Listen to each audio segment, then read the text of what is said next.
अस्सलाम वालेकुम। आज हम तदरीस के मराहिल फेजेस ऑफ टीचिंग के बारे में पढ़ेंगे। फेजेस ऑफ टीचिंग को इंट्रोड्यूस करने वाले यानी कि मुतारफ़ करने वाले फ़िलिप जैक्सन थे।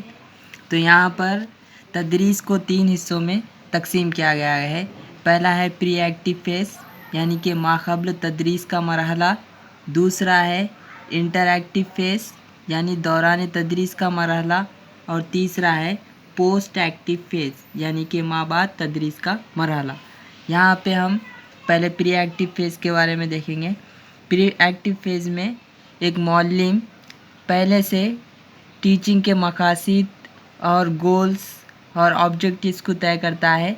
उसके बाद यहाँ पे स्टाइल ऑफ टीचिंग यानी कि किस तरह से बच्चों को पढ़ाना है पहले से मौल्लिम तय करके रेडी रखता है। उसके बाद है तो यहाँ पर मेथड्स यानी कि किस मेथड से बच्चों को पढ़ाया जाएगा, यानी कि प्ले वे मेथड होगा या चाइल्ड सेंटर मेथड होगा या डेमोस्ट्रेशन मेथड होगा। किस मेथड से बच्चों को सिखाया जाएगा वो यहाँ पर पहले से तय किया जाएगा, यानी कि प्री एक्टिव फेज़ में मेथड्स से तो आएंगे। फिर उसके बाद मेकिंग लेसन प्लान्स यानी कि मौल्लिम क्लास में जाने से पहले पूरा प्लान बना के रेडी रखता है, यानी कि लेसन प्लान होता है कि किस तरह से बच्चों को पढ़ाना है। यानी कि अगर ओवरऑल हम ये देखा जाए कि प्री एक्टिव फेज़ में क्या होता है बोले तो यहाँ पर है तो मौल्लिम है तो अपनी पूरी तैयारी करके जाता है, यानी कि प्रिपरेशन ऑफ टीचर यानी कि टीचर पहले से पूरी तैयारी करना, यानी कि क्लास में इंटर होने से पहले हम जो पढ़ा रहे हैं या जो पढ़ाने जा रहे हैं उसमें हमें क्या पढ़ाना है और वो पढ़ाने का मकसद क्या है, उससे बच्चों के अंदर क्या काबिलियतें, क्या कॉम्पिटेंसीज़ यानी कि क्या इस्तेदादें आएंगी, वो हम पहले से इस प्री एक्टिव फेज़ में मालूम कर लेते हैं। उसके बाद है इंटरएक्टिव फेज़ को हम आम तौर पर आम ज़ुबान में इस तरह से याद रख सकते हैं, यानी कि ड्यूरिंग द क्लास यानी कि क्लास के दरमियान दौरान में टीचर है तो किस तरह से पढ़ाना चाहिए, यानी कि प्रेजेंटेशन यानी कि टीचर का प्रेजेंटेशन यानी कि सब्जेक्ट कौन से सब्जेक्ट पे क्या बोलना है, क्या टॉपिक है वो है तो इस इंटरएक्टिव फेज़ में बताया जाएगा।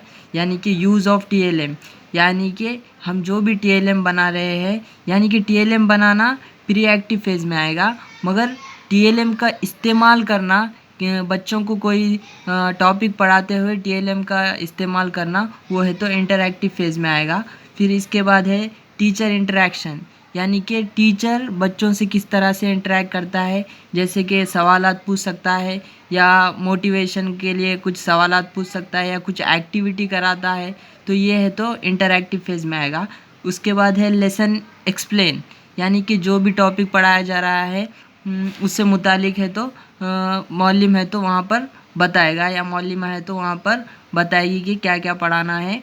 उसके बाद है तो गाइडिंग यानी कि बच्चों को है तो अगर मशगले कराए जा रहे हैं जैसे गुरोही मशगला या इनफरादी मशगला, तो वहाँ पर है तो मौल्लिम है तो उनको एज ए फैसिलिटेटर वहाँ पर बच्चों को बताएगा कि किस तरह से है तो जो है तो काम करना है, यानी कि मशगले को किस तरह करना है। अगर ये ओवरऑल देखा जाए तो यहाँ पर है तो प्रेजेंटेशन ऑफ द सब्जेक्ट यानी कि सब्जेक्ट को किस तरह से मौल्लिम बता रहा है वो है तो इंटरएक्टिव फेज़ में आएगा। इसके बाद है पोस्ट एक्टिव फेज़ यानी कि माबाद तदरीस का मरहला। इसमें है तो अब जितना भी जो भी पढ़ाया गया है यहाँ पर है तो मौल्लिम उसकी जांच कर लेगी, यानी कि वहाँ यहाँ पर मौल्लिम है तो तमाम चीज़ों को बताएगी कि क्या माबाद तदरीस का मरहला, यानी कि इसमें है तो जितना भी पढ़ाया गया उसकी है तो जांच कर लेंगे, यानी कि असिसमेंट यानी कि असिसमेंट में है तो यहाँ पर फॉर्मेटिव असिसमेंट या समेटिव असिसमेंट ये भी आएंगे, या तदरीस करने के बाद जो मौल्लिम आखिरी में इआदे के तौर पर जो रिवीजन के तौर पर जो सवालात करते हैं वो है तो ये पोस्ट एक्टिव फेज़ में आएंगे। इवैल्यूएशन ये भी वही है, यानी कि यहाँ पर है तो जो भी ड्यूरिंग द इंटरएक्टिव फेज़ में जो भी पढ़ाया गया उसकी यहाँ पर जांच करेंगे, यानी कि conducting exams and asking questions, यानी कि सबक पढ़ाने के बाद आखिर में है तो मौलिम सवालात करेगी या बच्चों को मौलिमा सवालात करेगी, या है तो बच्चों को क्वेश्चन देगी कि ये आज जो हम पढ़े हैं इससे आपने क्या सीखा। यानी कि ओवरऑल ये है तो फीडबैक है। फीडबैक यानी कि बच्चों ने क्या सीखा है आज की क्लास में, वो तमाम इसमें बताया जाएगा। इसमें से डीएससी में एक क्वेश्चन 100% डीएससी में एक क्वेश्चन इसमें से आने के चांसेस है, तो इसको अच्छे से याद कर लीजिए। यहाँ पर है तो सवाल कैसा आएगा बोले तो आपको दिया जाएगा कि एक मौलिमा है जो है तो टीएलएम तैयार कर रही है, तो बताइए कि ये तदरीस के किस मरहले में आएगा। यानी कि टीएलएम तैयार करना प्री एक्टिव फेज में आएगा। तो इस तरह से आपको डीएससी में या टेट में क्वेश्चन पूछ सकता है। शुक्रिया।